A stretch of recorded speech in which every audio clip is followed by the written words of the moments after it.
Bagaimana cara UMKM, UKM, dan IKM dapat terus berkembang dan maju di tengah kondisi ekonomi saat menghadapi dan setelah pemilu 2024?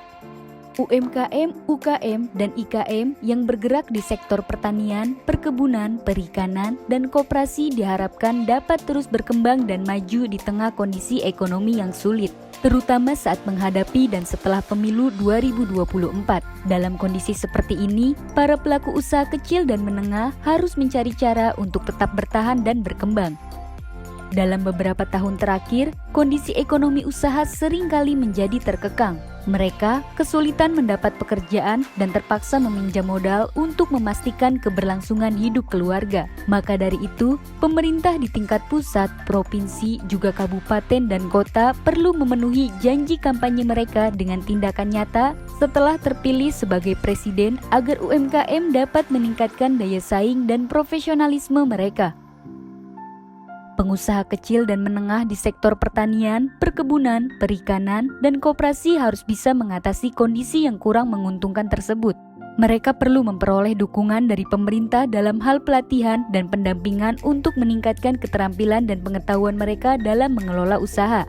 Selain itu, pemerintah bisa memberikan insentif dan bantuan finansial agar UMKM dapat mengembangkan usahanya dengan lebih baik. Penting juga bagi pemerintah untuk memberikan perlindungan terhadap UMKM dari persaingan usaha yang tidak sehat, baik dari dalam maupun luar negeri. Dengan begitu, UMKM akan memiliki ruang untuk tumbuh dan berkembang tanpa terlalu terpengaruh oleh persaingan yang tidak seimbang.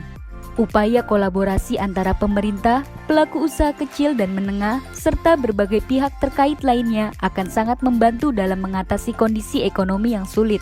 Dengan demikian, UMKM di sektor pertanian, perkebunan, perikanan, dan koperasi dapat terus maju dan berkontribusi dalam memperkuat perekonomian nasional. Dengan demikian, UMKM di sektor pertanian, perkebunan, perikanan, dan koperasi dapat terus maju dan berkontribusi dalam memperkuat perekonomian nasional. Tepati janji kampanye untuk memajukan UMKM, UKM, dan IKM.